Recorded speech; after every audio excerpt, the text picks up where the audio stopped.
Hi ஒருவன் எல்லாரும் எப்படி இருக்கீங்க? நல்லா இருப்பீங்கன்னு நினைக்கிறேன். எப்படியோ உங்களுக்கு ஒரு காலேஜ் எல்லாம் கிடைச்சிருக்கு, ஒரு பிரான்ச் கிடைச்சிருக்கு, எல்லாத்து கையிலயும் ஒரு காலேஜ் கிடைச்சிருக்கு. இப்போ என்ன பண்றது ஏது பண்றதுன்னு சொல்லி அப்போர்டு கொடுக்கறதா, இல்லை டிக்ளைன் கொடுத்து அடுத்த ரவுண்டு போறதா, இல்லை டிக்ளைன் கொடுத்து அப்போர்டு கொடுக்கறதா, இல்லை அக்செப்டன்ஸ் ஜாயின் கொடுத்து போய் சேரலாமா, நிறைய கன்ஃபியூஷன்ஸ்ல இருக்கீங்க. நிறைய டவுட்ஸுக்கு இந்த நம்பரை கூப்பிடுங்க. Choice filling help second round கூப்பிடலாம். அண்ட் ஆல்சோ வந்து பாத்தீங்கன்னா ரவுண்டு 1க்கு என்ன ஹெல்ப்னாலும் கேளுங்க. உங்களுடைய ஆர்டர் காப்பியை நீங்கள் வந்து ஸ்க்ரீன்ஷாட் அனுப்பிச்சுட்டு உங்களுடைய சாய்ஸ் ஃபில்லிங் ஆர்டரையும் அனுப்பிச்சிங்கன்னா தான் எனக்கு தெரியும்.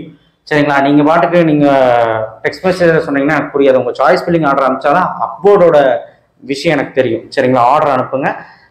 அப்போ தான் எனக்கு வந்து அக்செப்ட் அண்ட் அப்போர்டு கொடுத்துருந்தா மேலே ஏதாவது காலேஜ் கிடைக்குமான்னு பார்க்க முடியும். சரிங்களா? வாட்ஸ்அப்லேயே தொடர்பு கொள்ளலாம் அண்ட் ஆல்சோ ஃபோன் பண்ணலாம் இந்த நம்பருக்கு. Okay, right. இப்போ இன்னைக்கு சாயங்காலம் 5 மணிக்குள்ள நமக்கு ஒரு விஷயம் பண்ணணும். டென்டேட்டிவ் அலாட்மெண்ட் கன்ஃபர்மேஷன் பண்ணி ஆகணும். நாளைக்கு காலையில் ஆகஸ்ட் 3ஆம் தேதி நமக்கு வந்து என்ன வருதுன்னா tentative allotment order and provisional allotment order வருது.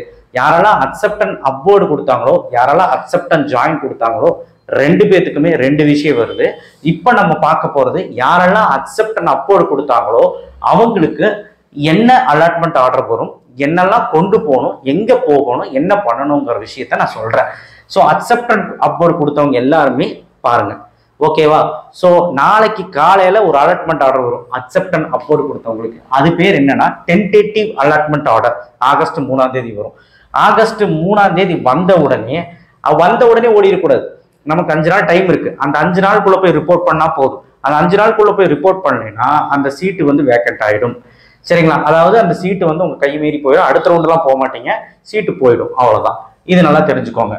ஸோ அக்செப்ட் அண்ட் அப்போர்டு யார் கொடுத்தீங்களோ அவங்க டிஎஃப்சிக்கு தான் போகணும். டிஎஃப்சின்னு ஒன்று செலக்ட் பண்ணியிருப்பீங்கல்ல, அக்செப்ட் அண்ட் அப்போர்டு கொடுத்தோன்னே கீழே ஆப்ஷன் கேட்டிருக்கும், அருகாமையில் இருக்க டிஎஃப்சி செலக்ட் பண்ணுங்க. அப்போ டிஎஃப்சி செலக்ட் பண்ண அந்த டிஎஃப்சி சென்டருக்கு நீங்க போகணும். ஓகேங்களா? சரி, எந்த பிரச்சனையும் இல்லை உங்களுக்கு. அடுத்தது வந்து பாத்தீங்கன்னா 3, 4, 5, 6, 7 ஆகஸ்ட் 3ஆம் தேதி, 4ஆம் தேதி, 5ஆம் தேதி, 6ஆம் தேதி, 7ஆம் தேதி இந்த 5 நாளுக்குள்ள போய் ரிப்போர்ட் பண்ணணும். 7ஆம் தேதி தான் போய் ரிப்போர்ட் பண்ணுவேன்னு அடம்பிடிக்கூடாது. அந்த 5 நாளுக்குள்ள போய் டிஎஃப்சியில போய் ரிப்போர்ட் பண்ணணும். சரிங்களா? என்னன்னு ரிப்போர்ட் பண்ணணும்னா உங்க ஒரிஜினல்ஸ் எல்லாம் எடுத்துட்டு போகணும். எவ்வளவு ஃபீஸுங்கிறது அந்த டென்டேட்டிவ் அலாட்மெண்ட் ஆர்டர்ல போட்டிருப்பாங்க. அந்த ஃபீஸையும் கொண்டு போகணும். டென்டேட்டிவ் அலாட்மெண்ட் ஆர்டர் எதுக்கு சார் அப்படின்னு கேட்டீங்கன்னா, இப்போ ஒரு காலேஜ் அக்செப்ட் பண்ணி வச்சிருக்கீங்கல்ல, அந்த காலேஜ் பேர் போட்டு அந்த காலேஜ் அக்செப்ட் பண்ணனால ஒரு ஃபீஸ் கட்டணும்.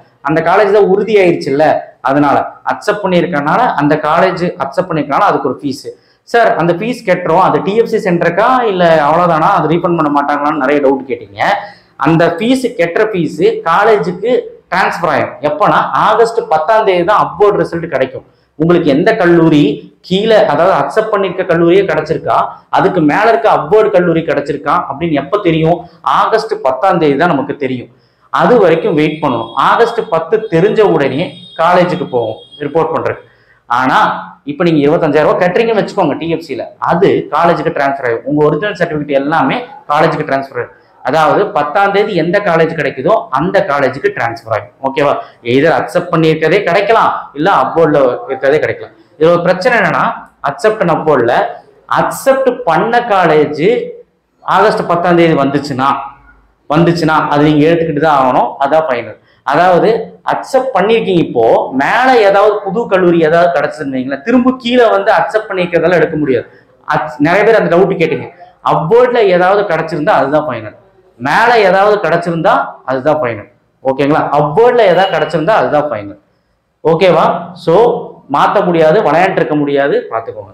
Okay, right. ஆகஸ்ட் 10ஆம் தேதி அவங்களுக்கு வந்து அப்போர்ட் ரிசல்ட் வருது. உங்களுக்கு எந்த கல்லூரின்னு தெரிஞ்சிடும். சரிங்களா? அக்செப்ட் பண்ணியிருக்கதே கிடைச்சிருக்கா, அப்போர்ட்ல கிடைச்சிருக்கா, இந்த விஷயத்த நல்லா தெரிஞ்சு வச்சுக்கோங்க ஃபர்ஸ்ட். இப்போ டிஎஃப்சிக்கு போகும்போது என்னெல்லாம் கேட்பாங்க, என்னெல்லாம் நம்ம கொண்டு போகணும் அப்படிங்கிறது பார்த்துக்கோங்க. இப்போ பேமெண்ட் வந்து மேக்ஸிமம் 25,000 ரூபாய் நம்ம வந்து பே பண்ணுவோம். நல்லா தெரிஞ்சுக்கோங்க. மேக்ஸிமம் 25,000 வந்து பேமெண்ட் வரும். யூனிவர்சிட்டி கேம்பஸ் கொண்டு வரும், கவர்மெண்ட் எய்டடுக்கு வரும், கவர்மெண்ட் காலேஜ் கொண்டு வரும். ஃபீஸ் வேரி ஆகும். 8,000, 10,000, 12,000, 2,000, மேக்ஸிமம் 25,000 கையில வச்சுக்கோங்க. 25,000 ரூபாய்க்குள்ள வரும். அந்த அலாட்மெண்ட் ஆர்டர்லேயே போட்டிருக்கோம். 7.5 ரிசர்வேஷன் போஸ்ட் மெட்ரிக் ஃபர்ஸ்ட் கிராஜுவேஷனுக்குலாம் ஃப்ரீ, அது தெரிஞ்சுக்கோங்க. ஓகே, என்னெல்லாம் சர்டிஃபிகேட் கொண்டு போகணும் நம்ம டிஎஃப்சி சென்டருக்கு அப்படின்னு பார்க்கும்போது, டென்டேட்டிவ் அலாட்மெண்டோட காப்பி 2 காப்பி ஜெராக்ஸ் எடுத்துக்கோங்க, பிரிண்ட் அவுட் எடுத்துக்கோங்க. 10th mark sheet, 12th mark sheet வந்துருச்சு, அதை நீங்க ஒரிஜினல் வாங்கிக்கோங்க. உங்க ஸ்கூல்ல போய் 12th 11th equivalent mark sheet, TC and contact certificate. Contact certificate உங்களுக்கு ஸ்கூல்லேயே கிடைக்கும். குட்டுன்னு போட்டு தருவாங்க, கேட்டுக்கோங்க. டிசிப்ளின் சர்டிஃபிகேட், டிசி வந்து உங்க கையில இருக்கும். இது எல்லாமே ஒரிஜினல்ஸ், எல்லாமே டிஎஃப்சியில் கொண்டு போகணும். பர்மனன்ட் கம்யூனிட்டி சர்டிஃபிகேட், அது வந்து நீங்க வந்து உங்களுடைய கம்யூனிட்டி சர்டிஃபிகேட் வந்து கண்டிப்பா நீங்க டிஎஃப்சியில் ஒரிஜினல் ஒப்படைக்கணும். நேட்டிவிட்டி சர்டிஃபிகேட் இருந்தவங்களுக்கு, நேட்டிவிட்டி சர்டிஃபிகேட் எல்லாத்துக்கும் யாருக்கு இருக்கோ அவங்களுக்கு. ஃபர்ஸ்ட் கிராஜுவேஷன் சர்டிஃபிகேட் யாராவது அப்ளை பண்ணியிருந்தீங்கன்னா, இன்கம் சர்டிஃபிகேட் எஸ்சி எஸ்டிக்கு மட்டும் இன்கம் சர்டிஃபிகேட் தேவை, ஏன்னா அவங்க ஸ்காலர்ஷிப்காக. அடுத்தது பேங்க் பாஸ்புக்கோட ஃப்ரண்ட் பேஜ் தேவை. இதுல ஒரு டவுட் வரலாம், எனக்கு பேங்க் அக்கௌண்ட்டே இல்லை, அப்புறம் நான் என்ன பண்றது அப்படின்னு கேட்டா, ஒன்று இந்த 5 நாளுக்குள்ள பேங்க் அக்கௌண்ட் ஓப்பன் பண்ணி பையன் பேர்ல ஓப்பன் பண்ணி ஜாயிண்ட் அக்கௌண்ட் மாதிரி ஓப்பன் பண்ணி நீங்க கொண்டு போகலாம். இல்லை அப்படின்னா பேரண்டோட அக்கௌண்ட்டே போதும். எந்த அக்கௌண்ட்டுக்கு அந்த லோன் சாங்ஷன் ஆகணும் இருக்குல்ல, அதனால அந்த லோன் பிரகாரம் அந்த பேங்க் பாஸ்புக் அந்த வந்து ஃப்ரண்ட் பேஜ் வேணும். பாஸ்போர்ட் சைஸ் போட்டோ ஒரு 4 வச்சுக்கோங்க. கேட்டா கேட்கலாம், டிஎஃப் சென்டர்ல கேட்க மாட்டாங்க, ஆனா 4 வச்சுக்கோங்க. ஸ்ரீலங்கன் ரெஃப்யூஜி சர்டிஃபிகேட் வந்து ஸ்ரீலங்கன் அகதிகளுக்கு தேவை, அது யாராவது இருந்தீங்கன்னா அந்த சர்டிஃபிகேட்டும் கையில வச்சுக்கோங்க. இதெல்லாம் ஒரிஜினல்ஸும் தேவை, 2 காப்பி எல்லாமே ஜெராக்ஸும் எடுத்து வச்சுக்கோங்க. இதெல்லாம் வந்து பாத்தீங்கன்னா டிஎஃப்சி சென்டருக்கு கொண்டு போகணும் இந்த காசோட. இது எப்போ கொண்டு போகணும்? 5 நாளுக்குள்ள. 5 நாள் நீங்க எல்லாமே ரெடி பண்ணிட்டு இந்த 5 நாளுக்குள்ள ஏதோ ஒரு நாள் போங்க. சண்டே டிஎஃப்சி சென்டர் இருக்குமான்னு கேட்டீங்க, கண்டிப்பா இருக்கும். நிறைய பேர் கேட்டீங்க, டிமாண்ட் டிடி எடுக்கலாம், கிரெடிட் கார்டில் பே பண்ணலாமா, டெபிட் கார்டில் பே பண்ணலாமா, கேஷாக பே பண்ணலாமான்னு கேட்டீங்க. நீங்க டிஎஃப்சி சென்டருக்கு பே பண்ற பணம் டிடி எடுக்கலாம், டிமாண்ட் டிராஃப்ட்னு சொல்லுவாங்க பேங்க்ல, டிடி எடுக்கலாம். நீங்க வந்து ஆன்லைன் பேமெண்ட் பண்ண முடியாதுன்னு நினைக்கிறேன், நம்ம அங்கேயே தான் போய் கேஷா கொடுத்து பே பண்ணிக்கிறோம். இந்த மாதிரி நீங்க பண்ணிக்கலாம். சண்டே வந்து பேங்க் இருக்காது சார், நாங்க எப்படி சார் டிடி பண்றது, அந்த மாதிரிலாம் டவுட் கேட்டீங்க. நீங்க சாட்டர்டேவே ப்ராசஸை முடிச்சிருங்கன்னு தான் நான் சொல்லுவேன். ஏன்னா சண்டே பேங்க் இருக்காது, சாட்டர்டேவும் இருக்காது, சில டைம் ஃப்ரைடே தான் இருக்கும். சரிங்களா? அதனால அதுக்கு தகுந்த மாதிரி பார்த்துக்கோங்க. ஏன்னா இந்த டவுட் எல்லாம் கேட்டாங்க. ஆனா சண்டே சாட்டர்டே டிஎஃப்சி சென்டர்லாம் ஓப்பன் ஆயிருக்கும், அது பிரச்சனை இல்லை. காலேஜ் தான் சில காலேஜ் ஓப்பன் ஆயிருக்காது, அது அப்புறம் சொல்றேன் அதை பத்தி. பட் சண்டே எல்லாம் டிஎஃப்சி ஓப்பன் ஆயிருக்கும், ஏன்னா 5 நாள் தான் ரிப்போர்ட் பண்ற டைம்.